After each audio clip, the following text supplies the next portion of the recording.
तो बताओ। लंका मैं नहीं गया, मुझे तो भेजा गया, मुझे ले जाया गया। बोले कौन ले गया? प्रभु मुद्रिका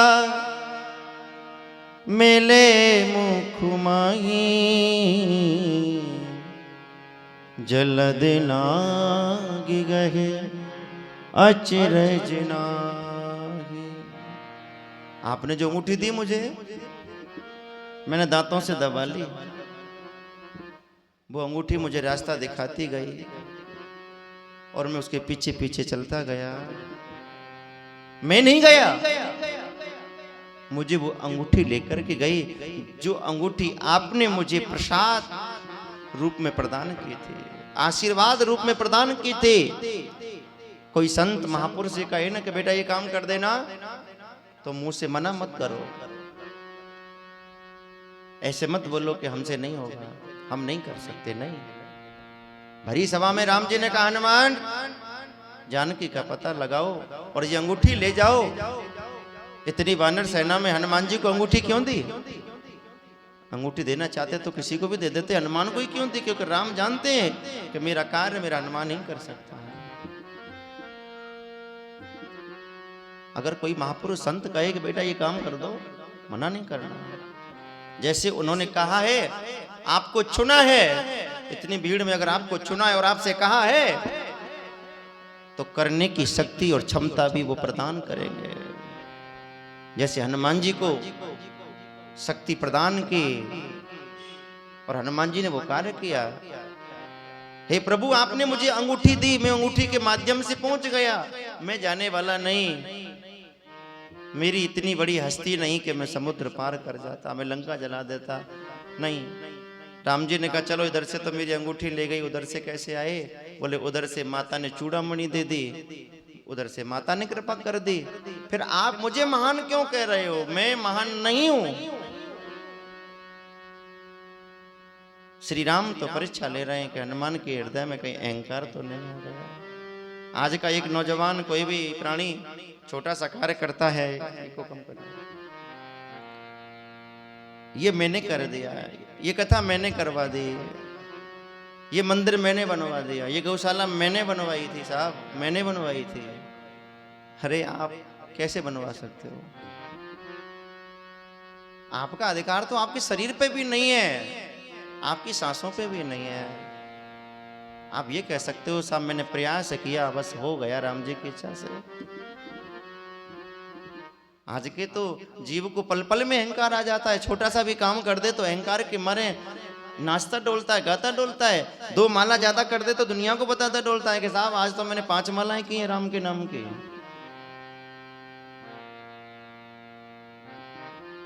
भागवत अध्यात्म की दृष्टि से हम देखें तो बहुत रहस्य रूपी ज्ञान छुपा पड़ा है इसमें। भागवत प्रदर्शन का विषय नहीं है, भागवत अध्यात्म का विषय है। हमने भागवत को प्रदर्शन बना दिया है, मनोरंजन बना दिया है। भागवत मनोरंजन का भी विषय नहीं है, भागवत भक्ति का विषय है, भागवत साधना का विषय है, भागवत दर्शन का विषय है। भागवत जब बोली जाए तो उस संवाद को गाते गाते, उस कथा को गाते गाते हमारे हृदय में वो भाव प्रकट हो जाए, हाँ ऐसा हुआ होगा। ये मन प्रभु की कथा में नाचने लग जाए, अध्यात्म की ओर हमारा मन लग जाए। क्योंकि अध्यात्म जो होता है ये हमारे जीवन में विकास लाता है, अहंकार का नाश करता है। अब हमारे जीवन में क्या रह गया? अध्यात्म तो रहा नहीं है, प्रदर्शन रह गया है, दिखावा रह गया है, आर्टिफिशियल भाव रह गया है, ऊपर का भाव रह गया है, अंदर का भाव है ही नहीं। जिस दिन आप अंदर से भक्त बनोगे, अंदर से श्रोता बनोगे, तो भगवान की कथा का प्रभाव भी आपके ऊपर पड़ेगा। लोग कहते हैं ना महाराज 10 बार सुन ली, 5 बार सुन ली, 10 बार 100 बार सुन ली। कब तक सुने कथा को? कब कहाँ सुने? कब तक सुने? जहां देखो वहां कथा, जहां देखो वहां कथा। कथा कम हो रही है, प्रदर्शन ज्यादा हो रहे हैं। आप जो सोचते हो कथा हो रही है, नहीं, प्रदर्शन ज्यादा हो रहे हैं। कथा कम बताई जा रही है, नाच गाने ज्यादा हो रहे हैं। आधा घंटे कथा हुई नहीं, फिर दोबारा से डांस शुरू हो गया, फिर कथा हो नहीं, आधा घंटे हुई, फिर डांस चालू हो गया, फिर भजन चालू हो गए। कथा को जागरण बना दिया है साहब, भागवत को आर्केस्ट्रा बना दिया है। भागवत के प्रसंगों को कहना बंद कर दिया। जिस भागवत को कहने से, सुनने से, गाने से अंतर आत्मा का ज्ञान उपजता है, वो कैसे उपजेगा? आप प्रदर्शन देखोगे तो आपका भाव भी वैसा ही नकली बनेगा।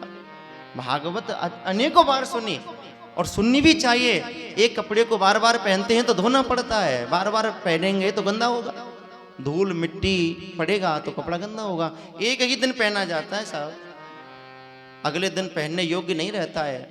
अगर पहनना है तो धोना पड़ेगा, साबुन से, सर्फ से कूटना पड़ेगा, रगड़ना पड़ेगा, सुखाना पड़ेगा, धूप में प्रेस करनी पड़ेगी, तब जाकर के वो पहनने योग्य होता है। वैसे ही ये मन इस संसार की वासनाओं में गंदा होता रहता है। ये मन संसार की भोग वासनाओं से गंदा होता रहता है। तो इस मन को धोने के लिए सत्संग, भगवत कथा की जरूरत पड़ती है। भगवत रूपी सत्संग के साबुन से ये हमारा मन धुल जाता है और हमारे मन में निर्मलता आ जाती है। देखो ना, आप किसी के मन में निर्मलता जब आती है तो दया जाग जाती है। दया होता है ना, जब तक निर्मलता नहीं आएगी दया नहीं आएगी। दया नहीं होगी तो दान नहीं होगा, और दान नहीं होगा तो धर्म नहीं बचेगा। आज धर्म बचा है तो दान की वजह से बचा है। मैंने आपको कल बोला था कि धर्म के 3 पैर काट दिए गए हैं, सत्य, तप, दया और दान। 4 पैर हैं, न सत्य बचा, न दया बची, न तप बचा है। कोई सत्य बोल सकता है? आज नहीं बोल सकता है। तप कर सकता है? नहीं कर सकता है। दया कर सकता है? कोई नहीं कर सकता है। दान कर सकते हैं, दान हो रहा है तो ही धर्म चल रहा है। 3 पैरों से लंगड़ा करके धर्म चल रहा है। राधे राधे बोलो।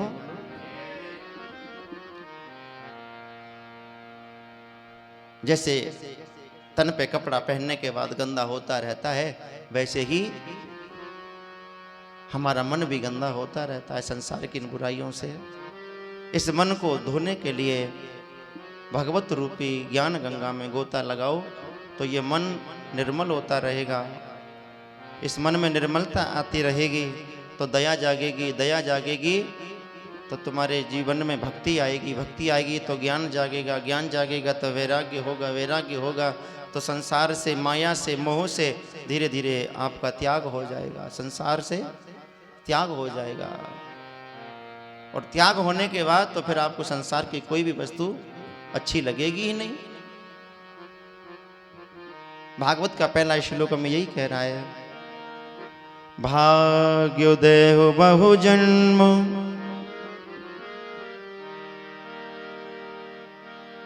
सर्मजते न सत्संगम चे लुभते पुरुषो यदावे अज्ञान हेत कृत मोह मंधकार नाशा विद्या तदोदयते विवेकम। भागवत का ये श्लोक क्या कह रहा है? भाग्य दह बहु जन्म समर्जते न सत्संगम चे लभते पुरुषो यदावे अज्ञान हेत कृत मोह मंद कारणाशाय विद्या ही तदोदयते विवेकम। भागवत कथा, राम कथा, कृष्ण कथा से हमारा विवेक बढ़ता है। विवेक क्या होता है? बिना विवेक के न ज्ञान काम का, न धन काम का, न बल काम का, कुछ भी काम का नहीं है। आपके पास धन तो है पर उसे कहाँ लगाना है, कहाँ नहीं लगाना है, विवेक ही नहीं है तो उसको क्या करोगे? उसका दुरुपयोग हो जाएगा। बल तो है पर उसे कहाँ लगाना है और कहाँ नहीं लगाना, ये विवेक नहीं है तो वो बेकार है आपके लिए, मिट्टी के समान है। और विवेक कैसे होगा? बिन सत्संग विवेक न होए, बिन सत्संग विवेक न होए।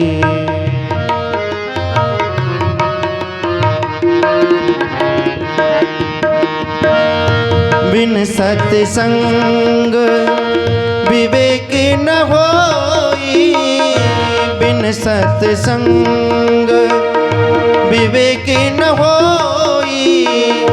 रामो कृपा बिन सुलभ न सोई। रामो कृपा बिन सुलभ न सोई।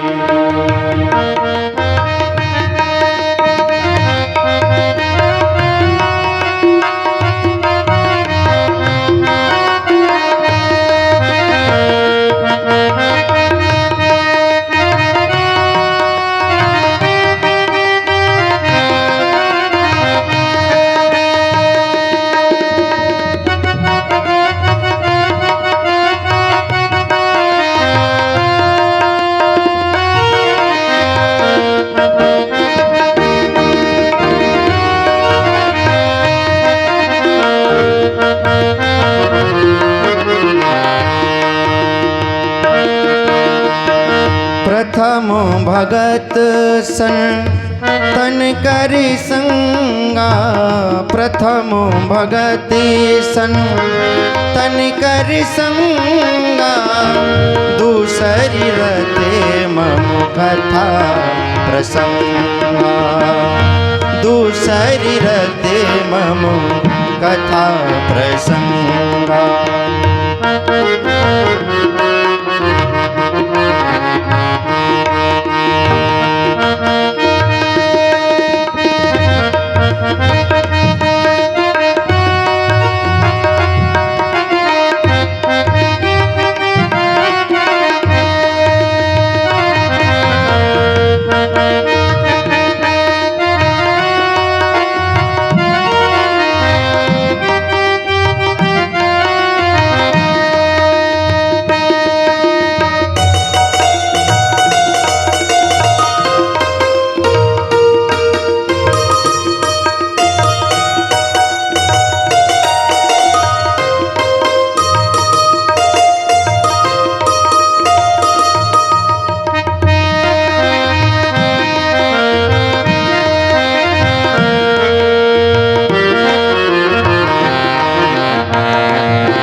राम ही केवल प्रेम प्यारा।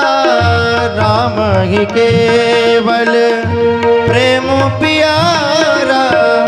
जानहि जो ये जाननहारा।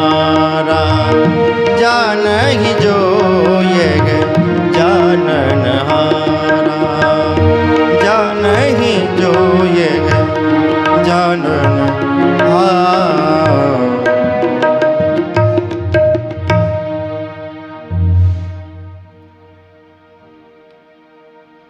बिन सत्संग विवेक न होए। जीवन में सत्संग के बिना विवेक नहीं हो सकता। आपको मानव को क्या करना है और क्या नहीं करना है, ये भगवान की कथा सत्संग हमें सुनाता है, बताता है। ये रामायण की चौपाई भी कह रही है कि बिन सत्संग विवेक न होई। और जो भागवत का प्रथम श्लोक भी कह रहा है, अज्ञान हेत कृत मोह मंदकार नाशा है। विद्या तदोदयते विवेकम। भागवत कथा श्रवण करने से अज्ञान का नाश होता है। अज्ञान हेत कृत मोह, मोह का भी नाश होता है। मोह मंद कारनाशाम विद्याई तदो विवेकम। भागवत कथा सुनने से ज्ञान बढ़ता है और ज्ञान से हमारा विवेक जागता है। और उस विवेक से हमें हमारी जिंदगी को जीने का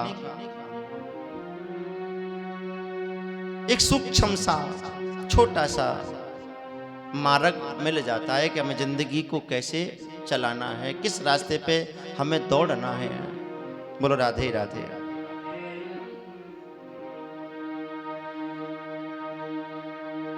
पहली लाइन भागवत का श्लोक क्या कह रहा है? भाग्य दो बहु जन्म, एक जन्म का नहीं, न जाने कितने जन्मों के भाग्य के जो पुण्य है, जो हमारे कर्म है, हमारे सत्कर्म जब पुण्य बन जाते हैं। देखो घर में रोटी सब खाते हैं, पर वही रोटी अगर भगवान को अर्पित कर देते हैं वो प्रसाद बन जाता है। और वही रोटी अगर हम दूसरों को खिलाते हैं तो वो खाना बन जाता है। अब खाना और प्रसाद दोनों में कितना फर्क है। अगर वही भोजन हम ठाकुर जी को ग्रहण करा के, ठाकुर जी का जूटा करवा के खाते हैं तो हम मन में ये सोचते हैं प्रसाद खा रहे हैं। अच्छा, वही फल हम बाजार में लेके खाएं और वही फल अगर मंदिर से मिले, कथा में से मिले, तो उसे हम कितनी श्रद्धा से खाते हैं कि नहीं ये भगवान का प्रसाद है। वहां भाव बन गया, वहां आपके अंदर श्रद्धा जाग गई है, क्योंकि ये फल नहीं है, ये प्रसाद है। जिस कर्म को हम संसार के लिए कर रहे हैं वो कर्म है। जो हमारे परिवार के लिए कर रहे हैं वो हमारा स्वार्थ है। बेटा बेटी की शादी करना, उनको पढ़ाना, घर बनाना, ये क्या है? हमारा कर्तव्य है कि बेटा बेटियों को अच्छा पढ़ाओ लिखाओ। ये हमारा कर्तव्य, हमारा फर्ज बनता है। उनको अच्छी शिक्षा संस्कार दो। परंतु सब कुछ बेटा बेटियों को दे दो, ये अज्ञान है हमारा, ये मूर्खता है हमारी। बेटा बेटियों को दो, जितनी जरूरत है उनको दो, पर उसमें से 10वां हिस्सा धर्म के लिए लगा दो, सनातन के लिए लगा दो, पर स्वार्थ के लिए लगा दो। जिसमें तुम्हारा कोई भी स्वार्थ ना हो, उसे वहां जाकर के खर्च कर दो, तो तुम्हारा ये लोक नहीं पर लोक बन जाता है। इस लोक में तो आपने जो किया वो कर ही रहे हो। इस लोक को सुधारने में सब लगे हैं, पर परलोक को सुधारने में कोई कोई लगा है। अच्छा मकान, अच्छी नौकरी, अच्छे बच्चे, अच्छी पत्नी, अच्छे रिश्तेदार, अच्छे मित्र, ये सब मिल रहा है। कई लोग कहते हैं महाराज हमने बड़ी मेहनत की, जब जाके हम यहाँ पहुंचे हैं, अरबपति बन गए, गाड़ी घोड़ा बंगला सब बना लिया। अरे क्या मेहनत आपने की है? मेहनत तो वो भी करता है जो पूरे दिन मजदूरी कर रहा है। वो अपनी पूरी जिंदगी में एक घर नहीं बना पाया और आपने बंगले खड़े कर दिए। मेहनत तो सब कर रहे हैं, परंतु जो आप पिछले कर्मों में छोड़ के आए हो वो किसी किसी को मिल रहा है। जो छोड़ाया है उसी को मिल रहा है। मेहनत कौन नहीं करता? घर से जो निकलता है सब मेहनत करने के लिए निकलते हैं। मेहनत करेंगे तो कुछ मिलेगा, सोच के निकलते हैं ना। परंतु किसी किसी को मिलता है और किसी किसी को सिर्फ मेहनत का ही मिलता है, और किसी किसी को ज्यादा मिलता है। तो वो ज्यादा जो मिल रहा है वो तुम्हारे हाथों से पिछले जन्म में दान किया हुआ है, वो मिल रहा है। पिछले जन्म में जो आप खजाना छोड़ आए थे धर्म में, धर्म के नाम से जो आप लगा के आए थे, वो तुम्हें आज मिल रहा है। ये मत सोचना कि मेहनत की इसलिए मिला है ना, पिछले जन्म का बोया था वो तुम्हें आज काटने को मिल रहा है। तो इसलिए इस जन्म में भी कुछ ऐसा करके जाओ कि आगे भी तुम्हारा भविष्य एकदम सुरक्षित हो जाए, तुम्हारा जीवन सुरक्षित हो जाए। आपने इस लोक के लिए तो बहुत कुछ कर लिया है, कुछ परलोक के लिए भी हमें कर लेना चाहिए। और ये जो आज आप यहाँ बैठे हो ये परलोक के लिए हो रहा है। मंदिर में जा रहे हैं ये परलोक के लिए हो रहा है, गौशाला में जा रहे हैं ये परलोक के लिए हो रहा है। गौ सेवा, संत सेवा और विप्र सेवा, ये 3 सेवा हमारे जीवन में निरंतर होनी चाहिए। राजा बलि को शुक्राचार्य ने 3 ही उपाय बताए थे। कहे हे बलि, तू ये 3 कर्तव्य करना, ये 3 काम करना शुरू कर दे, संत सेवा, विप्र सेवा और गौ सेवा। तू सबसे बलशाली हो जाएगा, तू इंद्र का पद पा जाएगा। तो राजा बलि ने 3 ही कर्म किए, संतों की सेवा की, ब्राह्मणों की सेवा की, गौ सेवा की, तो इंद्र का पद पा गया राजा बलि, 3 लोकों का राजा बन गया। और जो मनुष्य दिन भर भजन करे, दिन भर मंदिर में बैठे और गौ माता को लाठी मारे, ब्राह्मणों को गाली दे और संतों को गालियां दे, नारायण भी उसके ऊपर अपनी कृपा नहीं करते। नारायण कहते हैं तू मुझे भज ना मत भज, मेरा दर्शन कर या मत कर, तू मेरा ध्यान कर या मत कर, पर मेरे 3 जो प्रिय हैं, भगवान के 3 प्रिय कौन है? गौ, विप्र और संत।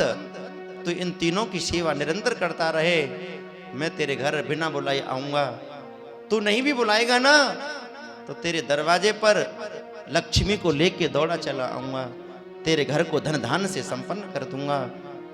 याद रखना, आरती, वंदन, पूजा, भजन ये सब करते रहो, पर ये 3 लोगों से कभी भी बैर मत करना। 3 लोगों से, गौ, विप्र और संत, इन तीनों से कभी बैर मत करना, इन तीनों से कभी ईर्ष्या मत करना, इन तीनों से कभी नफरत मत करना।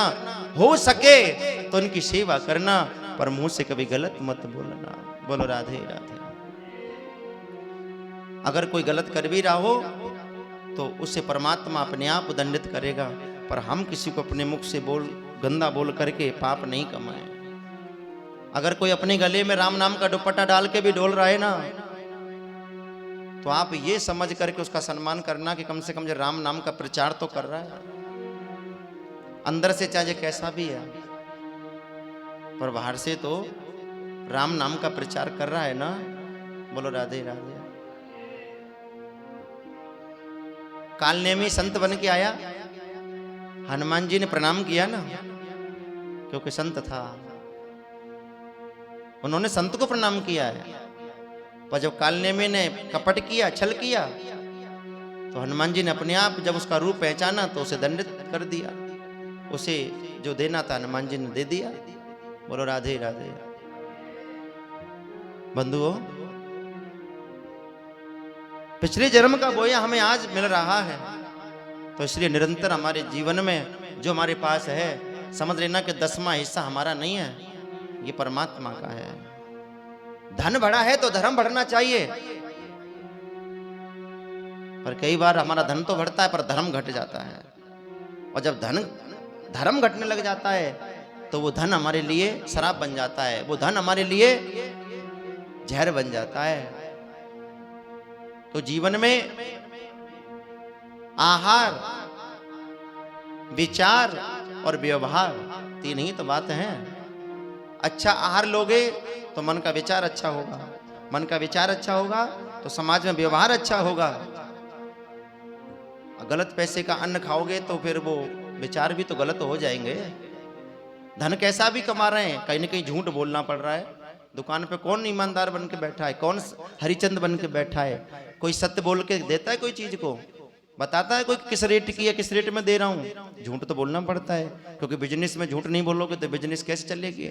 पर उस बिजनेस को चलाने के लिए, व्यापार के लिए व्यवहार की जरूरत होती है। आपने व्यवहार के कारण लोगों को जोड़ा और व्यवहार से तुम्हारा बिजनेस चल रहा है। आप झूठ भी बोल रहे हो तो भी लोग आप पर विश्वास कर रहे हैं, क्योंकि आपका व्यवहार अच्छा है, क्योंकि व्यवहार से व्यापार बढ़ता है। बोलो राधे राधे। क्योंकि दुकान पे जो बैठता है तो विचार अलग होते हैं, घर पे बैठता है तो विचार अलग होते हैं, मंदिर में जाता है विचार अलग होते हैं, कथा में बैठा है तो विचार अलग होते हैं। विचार सब जगह बदल जाते हैं, क्योंकि स्थान का प्रभाव पड़ता है। दुकान पे अगर कोई बैठा हो और वहां कोई संत भी आए तो वो वही लहजा में बात करेगा जैसे कस्टमर से की जाती है। और वही संत अगर घर पे आ जाए तो वही दौड़ करके चरणों में गिर जाएगा, बोले महाराज संत आए। स्थान बदल गया, व्यापार बढ़ा है, व्यवहार बढ़ा है तो धन बढ़ा है, और धन बढ़ा है तो धर्म बढ़ाओ। धर्म बढ़ता रहेगा तो धन पवित्र होता रहेगा, और वो धन पवित्र होता रहेगा तो वो धन हमारे लिए सुख देगा, वो धन हमारे लिए आनंद देगा, वो धन हमारे जीवन में कभी हानि नहीं देगा। राधे राधे बोलो। जैसे हम और आप सब बैठे हैं, ऐसे ही एक बार नैमिषारण्य तीर्थ में सभी संत विराजमान थे। सौनकादि संत सूत जी महाराज पधारे हैं। सूत जी, सूत का मतलब क्या होता है? ये सूत जी महाराज श्री वेद व्यास जी महाराज के परम प्रिय शिष्य हैं। सूत किसे बोला जाता है? आपने महाभारत का प्रसंग सुना है? कर्ण को क्या बोला? सूत पुत्र। क्यों बोला गया? क्योंकि वो सूत पुत्र था, पर कोई नहीं जानता था कि ये माता कुंती का पुत्र है। माता कुंती के कर्ण हुए, पर विवाह से पहले हुए। वैसे ही सूत जी हैं, इनके जन्म का नहीं पता है, इनकी जात का नहीं पता है, तो इसलिए इनको सूत जी कहते हैं। पर ये परम ज्ञानी हैं, परम विद्वान हैं, तो समाज में, संतों में इनको सब सम्मान देते हैं, इनका सत्कार करते हैं।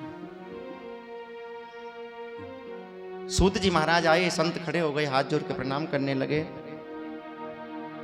भागवत का दूसरा श्लोक है, सच्चिदानंद रूपाय विश्वोत्पत्त्यादि हेतवे तापत्र विनाशाय श्री कृष्णाय वयम नमः। सतचित आनंद प्रदान करने वाले मेरे गोविंद मेरे गोपाल, सत्य क्या है जो कभी मिट नहीं सकता। प्रथम में भी था, मध्य में भी और अंत में भी वही बचेगा। क्या? सत्य माने परमात्मा का नाम, जिसे कोई मेट नहीं सकता, वो परमात्मा का नाम है। चित्त माने प्रकाश। हमारे इस मन रूपी कोठरी में चिंता के कारण अंधेरा हो गया है। चिंता कर करके अंधेरा हो गया है, अज्ञान का अंधेरा हो गया है। अब अज्ञान का नाश कैसे होगा? ज्ञान से। अच्छा, एक दिया जलाते हैं तो माचिस की तिल्ली जलाते हैं ना, चिंगारी, पल भर के लिए वो जलती है, फिर बुझ जाती है, पर दिया जला रह जाता है। पर सत्य यही है कि बिना चिंगारी के वो दिया जला नहीं। माचिस की सीख से चिंगारी जो उठी, पल भर के लिए उठी और वो पल भर में शांत हो गई। पर वही एक चिंगारी जैसे ही दिए से स्पर्श हुई तो दिया जलता रहा। वैसे ही जब हमारे जीवन में सतगुरु प्रवेश करते हैं ना, और उनके मुख से निकला हुआ जो शब्द हमें नाम मिलता है, वो माचिस की चिंगारी के बराबर का ही कार्य करता है। ज्ञान आपको भी है, ज्ञान मुझे भी है, ज्ञान यह सबको है। फर्क इतना है कि किसी का ज्ञान चैतन्य है और किसी का ज्ञान जड़ हो गया है। किसी का ज्ञान सोया पड़ा है और किसी का ज्ञान समय रहते रहते जाग गया है। ज्ञान सबको है, दिया सब जगह दिए हैं, पर किसी का दिया जल रहा है, किसी का बुझ गया है। अब बुझे हुए दिए के लिए क्या करना है कि माचिस की सीख लेनी है। जैसे वो माचिस की सीख रिगड़ती है, कहाँ? उस माचिस के मसाले से, और जैसे ही उसे जोर से रिगड़ते हैं, माचिस में से एक चिंगारी उठने लगती है और वो दिया जल जाता है। वैसे ही गुरु के जीवन का प्रवेश हमारे जीवन में जब हो जाता है तो उनके ज्ञान से, उनके शब्दों से हमारा अज्ञानता का जो दिया बुझा पड़ा है वो दोबारा से जल जाता है। और जब वो दिया जलता है तो हमारे मन के अंदर का जो अज्ञान है वो मिट जाता है। बिना गुरु के कुछ नहीं है।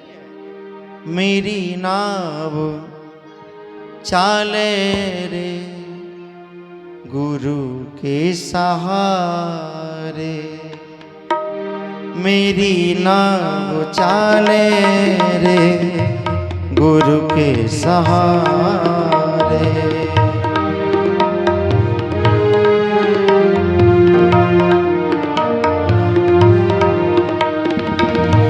हम सतगुरु जी के गुरु जी हमारे, हम सतगुरु जी के गुरु जी हमारे।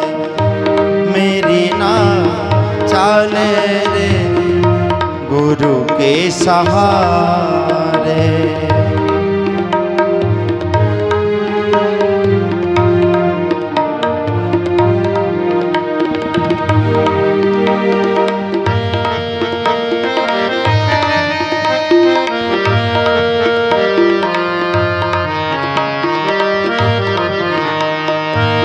चरण गुरु की पूजिए,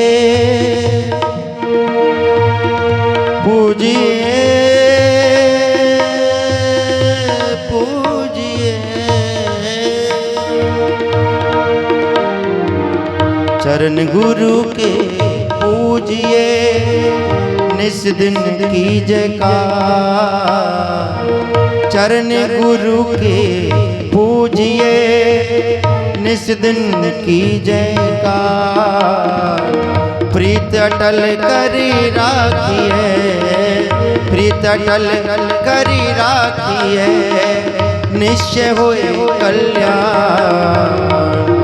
मेरी नाव चाले रे गुरु के सहारे, मेरी नाव चाले रे गुरु के सहारे।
गुरु गोविंद तो खड़े काके लागू पाए, गुरु गोविंद तो खड़े काके लागू पाए।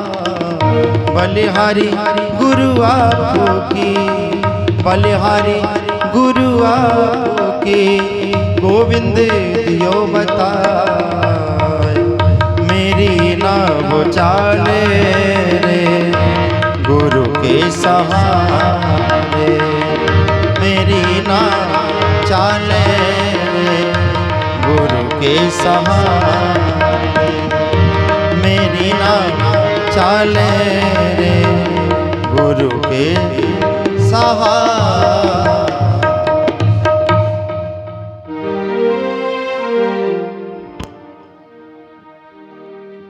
बिना गुरु के जीवन में ज्ञान नहीं हो सकता। जैसे बिना माचिस की सीख से दिया जलता है, तो वैसे बिना गुरु के ये जो बुझा हुआ अज्ञान का जो दिया पड़ा है हमारे अंदर, ये नहीं जल सकता है। फर्क इतना है, किसी किसी का गुरु के सानिध्य से भी नहीं जल पाता है, किसी किसी को गुरु भी मिले ना तो भी नहीं जल पाता है। क्यों नहीं? इसका कारण क्या है? थोड़ा ई को कम करना है इसका कारण थोड़ा वॉल्यूम भी कम करना। इसका कारण क्या है कि हम गुरु को तो मानते हैं पर गुरु की नहीं मानते हैं। ये सबसे बड़ी हमारी अंदर की कमी है। माता पिता को तो मानते पर माता पिता की नहीं मानते, और जब तक मानोगे नहीं तो बढ़ोगे कैसे? ज्ञान कैसे आएगा? सबको गुरु चाहिए पर चमत्कारी चाहिए। रातों रात करोड़पति बना दे, रातों रात अरबपति बना दे, रातों रात शहर का सबसे बड़ा पैसे वाला बना दे। पर याद रखना, चमत्कारी कभी गुरु नहीं होते। जो आपको लगता है कि चमत्कार करने वाला ये बहुत बड़ा संत है ना, ये खेल दिखाने वाला एक खिलाड़ी है। जैसे एक खेल दिखाने वाले नहीं आते मदारी, गली गली पहले आते थे, गांव मोहल्ले में आते थे, जमूड़े वाह मेरे जमूड़े, बैग में से कबूतर निकाल दिया, ताली बजा रहे हैं लोग, आकर्षित हो रहे हैं कि वाह चमत्कारी है। चमत्कारी नहीं है, सिर्फ नजरबंद का खेल है, और नजरबंद के खेल के कारण वो आकर्षित हो रहे हैं, उसमें आकर्षित हो रहे हैं। और बंधु एक बात मैं आपको बता दूं, प्रेम कभी नहीं टूटता है पर मोह टूट जाता है। संसार में क्या है? मोह है, प्रेम नहीं है। और प्रेम जो होता है वो कभी टूटता ही नहीं है। अगर प्रेम टूटे तो फिर वो प्रेम हो ही नहीं सकता है।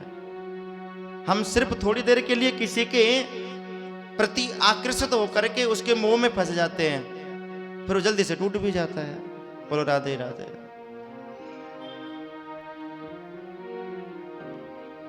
जोर से बोलो राधे राधे।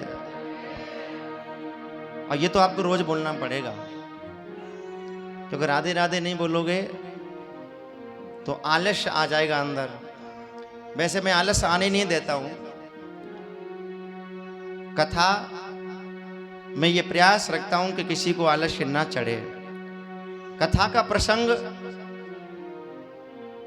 इस प्रकार परोसा जाए कि बैठने वाले को ऐसा लगे कि नहीं, ये वास्तविक भगवान की लीला हो रही है, भगवान ने ऐसा किया होगा। उन शब्दों में वो भाव आ जाना चाहिए, वो मर्यादा आ जानी चाहिए। श्री सूत जी महाराज प्रकट हुए हैं, सभी सौनकादि संत नैमिषारण्य तीर्थ में चिंतन कर रहे थे। चिंतन करते करते चिंता हो गई कि अब हम क्या करें। इतना भजन किया, जटा त्रिपुंड माला सब पहन करके देख लिया, पर मन में शांति नहीं हुई। आप कहीं भी जाइए, किसी भी ज्योतिषी के पास जाइए, कोई कहेगा रुद्राक्ष पहनो, कोई कहता है आप ये कीजिए, तमाम जितनी बातें उतने उपाय करते करते थक जाओगे आप। कोई कहेगा कि मंगलवार को ऐसा करो, कोई कहेगा बुधवार को वैसा करो, कोई कहेगा शनिवार को ऐसा करो। ये भगवान के बनाए हुए नियम हैं, ये सब भगवान के मंत्री हैं। जैसे प्रशासन चलता है और प्रशासन को चलाने के लिए सैनिक होते हैं, वो सैनिक उस प्रशासन को चलाने का प्रयास करते हैं कि कोई भी कानून को तोड़े नहीं। और कोई तोड़ता है तो वही उसे दंडित करते हैं। वैसे ही भगवान की 9 ग्रह हैं। 9 ग्रह जो मनुष्य धर्म से विपरीत चलता है, भगवान के बनाए हुए कानून को तोड़ता है, वो उसे परेशान करने लग जाती हैं। ये सत्य है। पर मैं ये व्यासपीठ से कह रहा हूँ, जो भगवान की कथाओं से, भगवान की भक्ति से जुड़ा हुआ है ना, उसे कोई ग्रह कभी परेशान कर ही नहीं सकती है। वो ग्रह तभी परेशान करेंगी आपको जब आप भगवान के बनाए हुए नियमों को तोड़ोगे, भगवान की बनाई हुई मर्यादा को तोड़ोगे। कभी कोई ग्रह आपको परेशान नहीं कर सकती है। जो भगवान का भजन करता है, जो भगवान की भक्ति करता है, जो भगवत भक्ति करता है, उसे कभी कोई ग्रह परेशान नहीं कर सकते। कष्ट तो आएंगे जाएंगे। सुदामा पे कितना कष्ट आया, पर क्या सुदामा ने कोई उटका टोटका किया? बताओ किया क्या? सुदामा ने एक काम जरूर किया, कृष्ण के नाम की माला को नहीं छोड़ा। सुदामा श्वास श्वास पे कृष्ण का नाम लेता था। सुदामा पानी भी पीता था तो पहले कृष्ण का भोग लगाता था। इतनी गरीबी आई सुदामा के ऊपर, पर कभी कृष्ण का नाम नहीं भूला। और एक दिन कृष्ण की कृपा हो गई, माला माल हो गया, 2 लोक की संपत्ति का राजा हो गया। इसलिए भगवान एक है, रूप अनेक है, भाव अनेक हैं। जैसे रंग का चश्मा आंख पे लगेगा, दुनिया वैसी नजर आएगी। दुनिया का रंग एक जैसा है, अगर कहीं बदला है तो तुम्हारी आंख के ऊपर का चश्मे का कलर बदल गया है, उस चश्मे का कांच बदल गया है, उस कांच का रंग बदल गया है। दुनिया तो एक जैसी है, परमात्मा भी एक है, भाव अनेक है, रूप अनेक है। जैसा भाव है वैसा रूप है। सभी संत बैठे हैं, चिंता एक ही है कि इतना सब कुछ किया पर मन में शांति नहीं आई। क्या करें मन की शांति के लिए? सच्चिदानंद रूपाई विश्वोत्पत्त्यादि तवे तापत्र विनाशाय श्री कृष्णाय वयम नमः। सतचित आनंद प्रदान करने वाले मेरे गोपाल, इस श्लोक पर चर्चा चल रही है। सतचित आनंद, सत्य क्या है और चित्त क्या है? मैंने अभी आपको बताया कि चित्त माने हमारी ये अंदर की जो मन की कोठरी है, ये जो हम मन के द्वारा जो हम करते हैं, सोचते हैं। अज्ञान का अंधेरा भरा पड़ा है। जब यहाँ ज्ञान का प्रकाश आएगा तो दिया जल जाएगा, दिया जल जाएगा तो सब नजर आ जाएगा। अज्ञानता का मतलब क्या करें और क्या ना करें। कई बार हमारे मन में ये सवाल उठते हैं, किसको भजें और किसको ना भजें, किसको गाएं और किसको ना गाएं, किसको रिझाएं किसको ना रिझाएं। ये सवाल उठते रहते हैं। ये हमारा अज्ञान है, अज्ञानता है। और जब हमें गुरुदेव की कृपा मिलती है, गुरुदेव का ज्ञान मिलता है, तो ये जो हमारे जीवन का भटकाव है ये समाप्त हो जाता है। सत्य चित्त, सत्य का प्रकाश जब चित्त में हो जाता है तो चिंता मिट जाती है और आनंद प्रवेश कर जाता है। आनंद क्या है? आनंद किसे कहते हैं? अच्छा मकान बनाने का मतलब आनंद है। आपने अच्छा मकान बनाया, ये आनंद है? ये तो साधन है भैया, रहने का साधन है।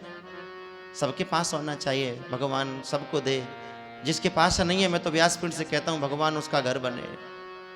सबका अपना अपना एक घोंसला होता है। पक्षी भी एक अपना घर बनाते हैं, एक एक दाना बीन बीन करके घास का घर बनाते हैं।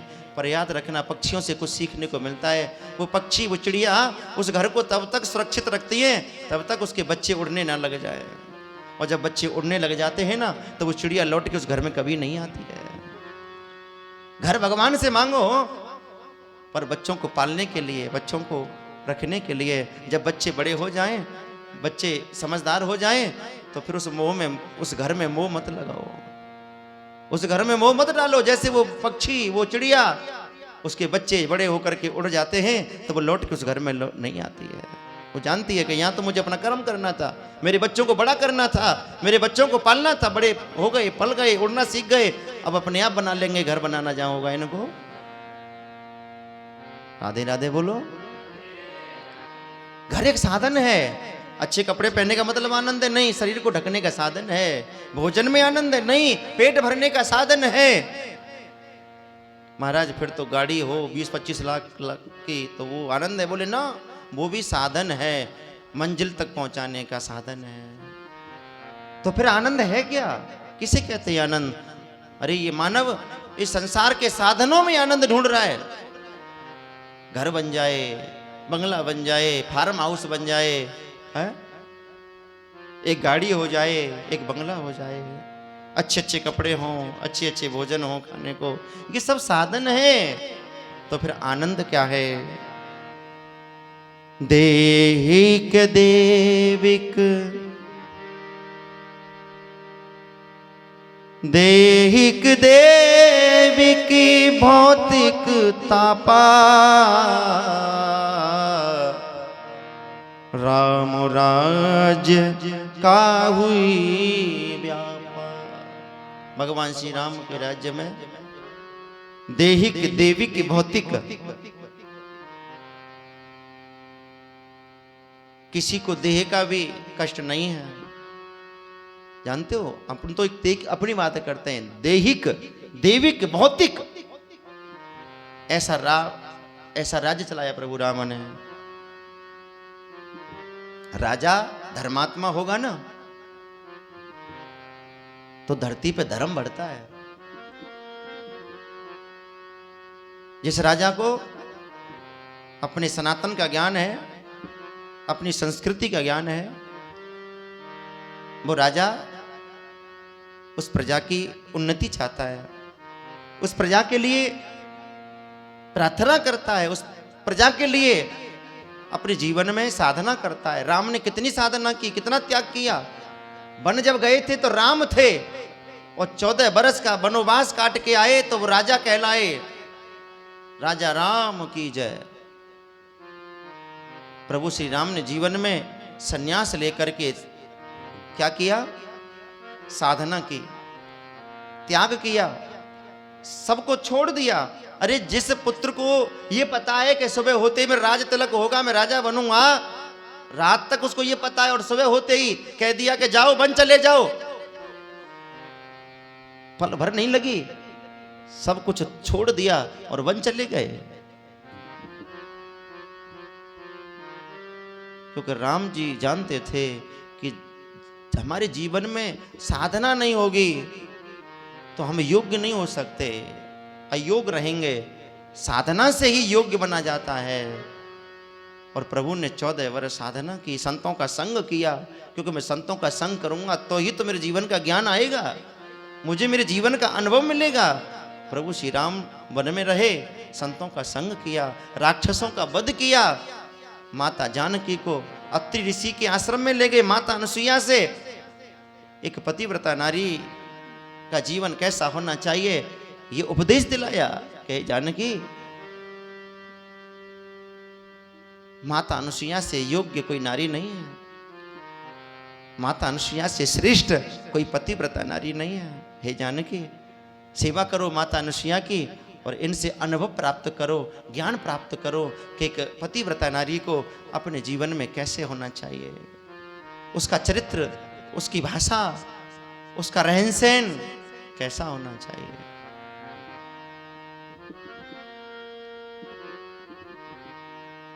कोई तन दुखी, कोई मन दुखी, कोई चिंता चित्त उदास, थोड़े थोड़े सब दुखी, सुखी राम के दास। कोई तन से दुखी है, कोई मन से दुखी है, कोई चिंता चित्त उदास, थोड़े थोड़े सब दुखी, सुखी राम के दास। पैसे वालों को देख लो, कोई सुखी है, दोनों भुजा उठा के नहीं कह सकता कि मैं सुखी हूं। धन तो है पर खाने के लिए तन अच्छा नहीं है, पर तन है पर सुख भोगने के लिए धन नहीं है। और जिसके जीवन में तन भी है धन भी है तो उसके चित्त में चिंता बनी रहती है। एक सेठ जी थे, प्रेम से बोलो राधे राधे। एक सेठ जी थे, अपने घर के दरवाजे पे बैठे थे, कर्म पे हाथ रख के उदास बैठे थे। शाम का समय था। एक संत जा रहे थे। संत ने पूछा, अरे सेठ क्या बात है, तू उदास क्यों है? अरे रोया सा हो रहा है, क्या बात है, क्या चिंता है? सेठ ने कहा कि गुरुजी, मैंने इतना धन कमाया, इतना धन कमाया कि मेरी 19 पीढ़ी कुछ भी ना करें, बैठ के खावें, तो धन की कभी कभी नहीं आवेगी। सेठ जी बोले कि तो बहुत अच्छी बात है भाई, आपने इतना कमाया कि आपकी 19 पीढ़ी बैठ के खाएं, तो फिर आप चिंता क्यों कर रहे हो? राधे राधे बोलो जोर से।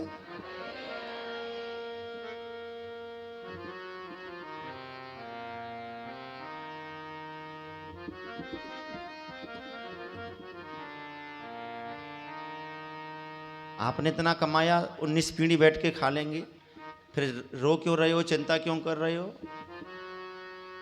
जानते हो सेठ जी ने क्या कहा कि महाराज मुझे 20वीं पीढ़ी की चिंता हो रही है कि मेरी 20वीं पीढ़ी का क्या होगा। मैं इसलिए परेशान हूं, इसलिए मैं चिंता कर रहा हूं। देखो इसके पास तन भी है, धन भी है, पर इसको चिंता कहां की है? 20वीं पीढ़ी की है। उसे भविष्य में क्या हो रहा है नहीं,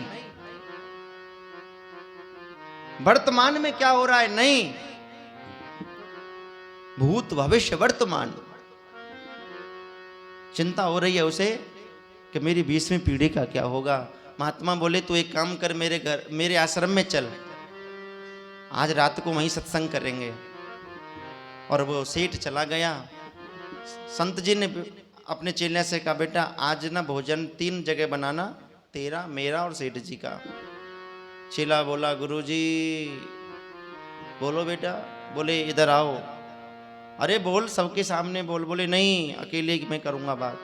अरे कि सेठ अपना ही है, कोई बाहर का नहीं है। बोले बोल दूं? बोल दे। बोले गुरुजी आटा इतना ही है कि 3 जगह का भोजन बन गया, तो फिर सुबह के लिए आटा नहीं है? गुरुजी बोले अरे सुबह की सुबह देखेंगे, अभी तो है ना। बोले हाँ गुरुजी अभी तो है। तो अभी तो बना और सेठ को भी खिला, हमें भी खिला, और बस सुबह की सुबह देखेंगे। अब चेले ने भोजन बनाया, गुरुजी को खिलाया, सेठ को खिलाया, खुद खाया, और सेठ को एक चटाई दे दी कि देखो हमारे यहाँ डल्लभ के गद्दे तो है नहीं, आश्रम में चटाई है, इसे बिछा के सो जाओ। और सेठ वो चटाई बिछा के सो गया। रात भर नींद नहीं आई। डल्लभ के गद्दे पे सोने वाला सेठ, एसी रूम में सोने वाला सेठ, आज घास की झोंपड़ी में पड़ा है, चटाई के ऊपर सो रहा है। और रात भर उसे ये चिंता हुई, और चिंता करते करते उसको ये चिंतन हुआ कि देखो ये महात्मा जी को कल की चिंता नहीं है, और मुझे 20वीं पीढ़ी की चिंता हो रही है। उसके अंदर आत्मज्ञान जाग गया। वहीं सब कुछ छोड़ दिया, बच्चे सन्यास लेके और महात्मा जी से गुरदक्षिणा ले ली, और उसी आश्रम में सेवा करने लगा। सठ सुधरई सत्संगत पाई। संतों की संगत अगर आपके जीवन में थोड़ी सी भी हो जाए ना, तो आपका ज्ञान निर्मल हो जाता है, ज्ञान दोबारा से जीवित हो जाता है। जो ज्ञान मर चुका है मोह के कारण, जो ज्ञान आपका दब चुका है, वो दोबारा से प्रकट हो जाता है। नव निर्वाण में वो कर्म बदल जाता है, वो ज्ञान बदल जाता है। महात्मा जी ने कुछ कहा नहीं, प्रैक्टिकल करके दिखाया, और वो समझ गया कि मैं बड़ा मूर्ख हूं जो मैं 20वीं पीढ़ी की चिंता कर रहा हूं। कल की चिंता मत करो, कल की कल पर छोड़ दो, होगा वही तेरे साथ में, होगा वही तेरे साथ में जो प्रभु को मंजूर है। जिंदगी तो प्यार का बीता हुआ एक गीत है, जिंदगी तो प्यार का बीता हुआ एक गीत है।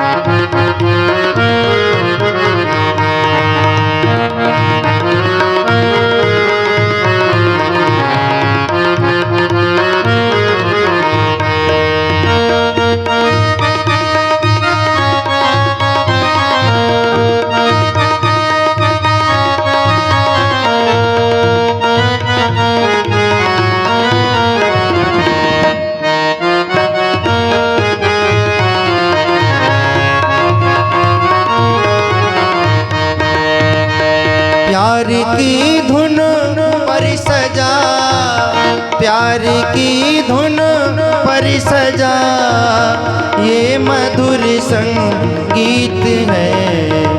जिंदगी तो प्यार का बीता हुआ एक गीत है।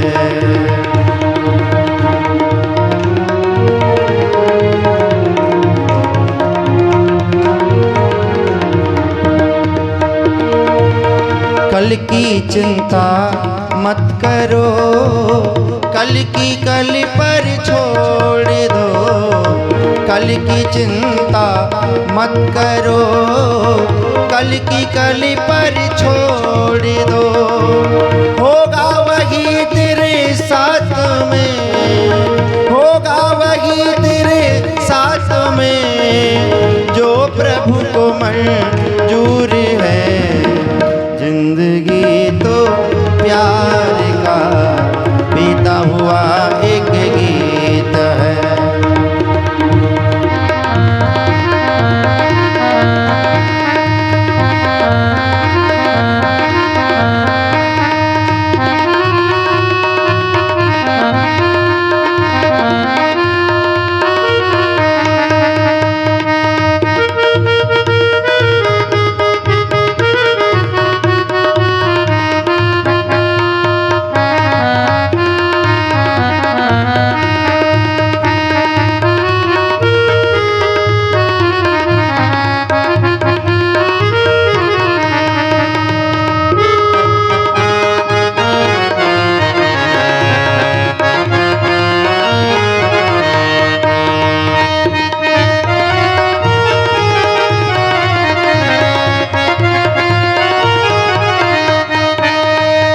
प्यार की धुन पर सजा, प्यार की धुन पर सजा, ये मधुर संगीत है।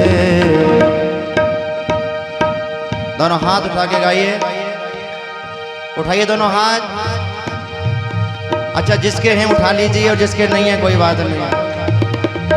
उठाइए दोनों हाथ। प्यार की धुन पर सजा, ये मधुर संगीत है। जिंदगी तो प्यार का बीता हुआ एक गीत है। जिंदगी तो प्यार का बीता हुआ एक गीत है।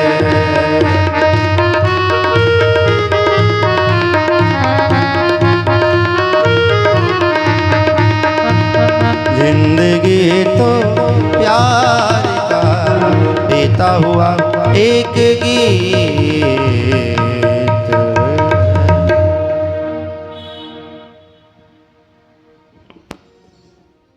आज उस सेठ को आत्मज्ञान हो गया कि कल की चिंता मत करो, कल की कल पे छोड़ दो। कल क्या होगा ये हमें चिंता नहीं होनी चाहिए। आज क्या हो रहा है इसकी चिंता करो कि हम आज क्या कर रहे हैं। आज जो हो रहा है उसे देख करके सुधारोगे तो कल का तो अपने आप सुधर जाएगा। जोर से बोलो राधे राधे।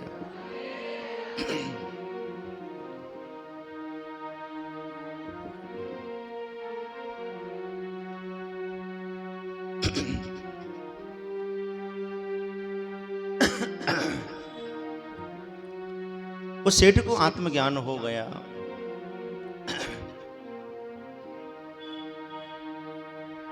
उसको चिंता सता रही थी, आज चिंता का नाश हो गया। सत्संग मिला तो चिंता मिट गई। संत का संग मिलने से ही सत्संग हो जाता है। जब तक जीवन में भक्ति कैसे की जाए, भक्ति को पाने के लिए क्या करना चाहिए, थोड़ा ऊंचा रखना। प्रथम भगत संतन कर संगा, दूसरी रत्मम कथा प्रसंगा। संतों का संग ही हमारे जीवन में सत्संग बन जाता है। कथा मिल जाती है, कथा से ही हमारे को भक्ति मिलती है। कथा प्रथम भगत संतन कर संगा, पहला रास्ता क्या है भक्ति को पाने के लिए? संतों का संग। और दूसरा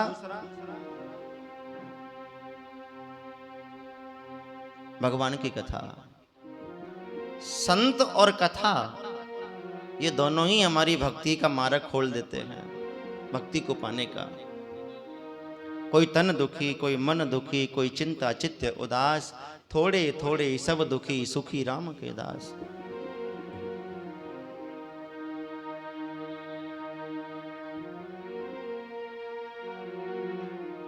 बंधुओं, एक ऐसा मनुष्य जो सुबह निकलता है, पूरे दिन मेहनत करता है, मजदूरी करता है, शाम को मजदूरी मिलती है 200, 500, 1000, 1100 जो मिल जाए जेब में रख लेता है। पता है वो मेहनत क्यों करता है, पूरे दिन धूप में काम क्यों करता है? कि मैं सबको खुश कर दूंगा, घर में जाऊंगा तो कोई झगड़ा नहीं करेगा, आपस में सब खुश रहेंगे, प्रेम से रहेंगे।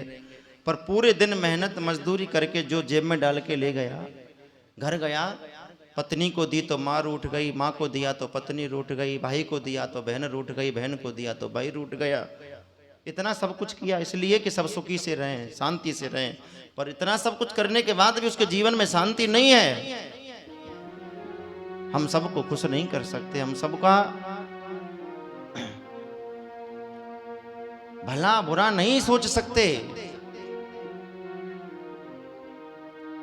हम हमारे जीवन में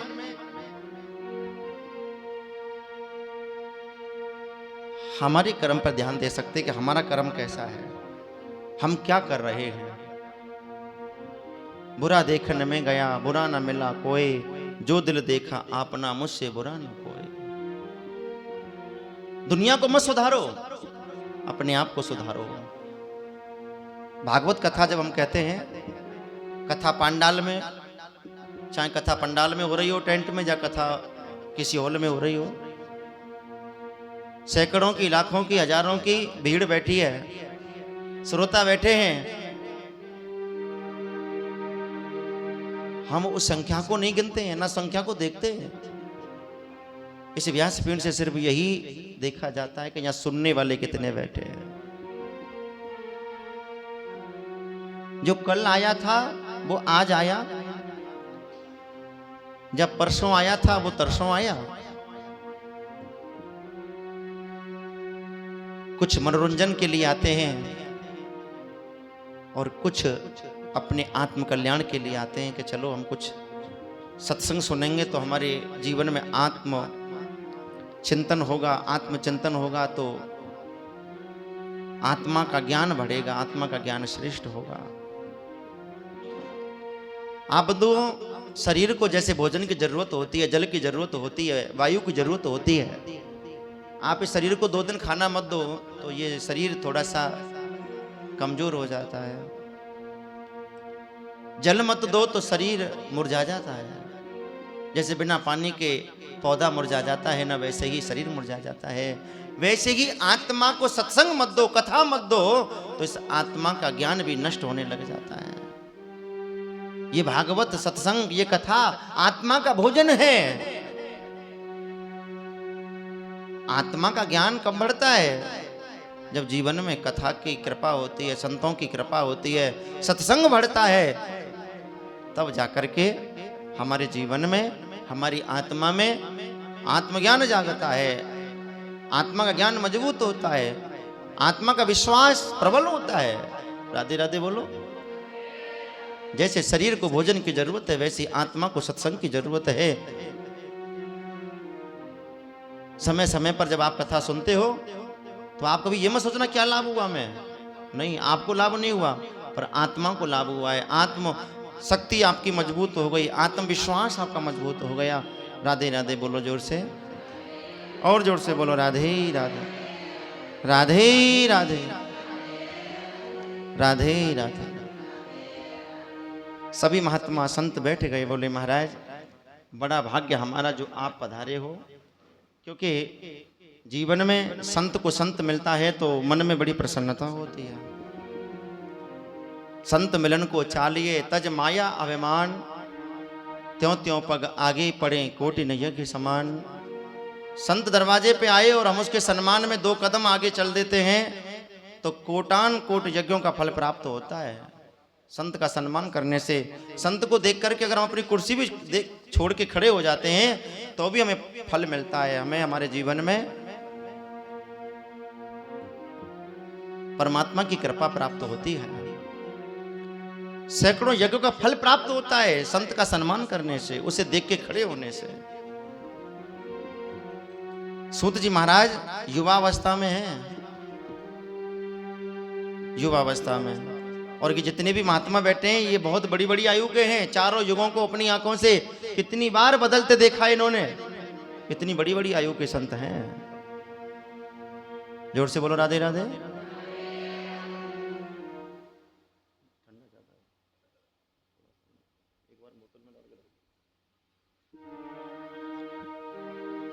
पर आज बड़े बड़े संत, बड़ी आयु के संत एक युवा संत को प्रणाम कर रहे हैं और सूत जी महाराज शर्मा रहे हैं कि मैं तो अभी इनके सामने छोटा हूँ, ये मेरे से बड़े हैं आयु में, तो ये मुझे प्रणाम कर रहे हैं, तो इसलिए उनको अंदर से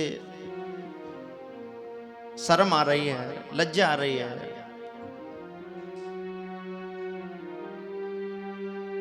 सभी संत बोले महाराज हम आपको प्रणाम नहीं कर रहे हैं, हम आपके ज्ञान को प्रणाम कर रहे हैं। धन वृद्धा बल वृद्धा, भागवत का श्लोक कह रहा है। कौन श्रेष्ठ है और कौन नहीं है ये भागवत का श्लोक बता रहा है। धन वृद्धा बल वृद्धा आयु वृद्धा स्थितवच है, ते सर्वे ज्ञान मृतस्य किंकर शिष्य किंकर। कौन श्रेष्ठ है और कौन नहीं है। धन वृद्धा, कोई धन में बड़ा नहीं है, बल वृद्धा, कोई बल में बड़ा नहीं है,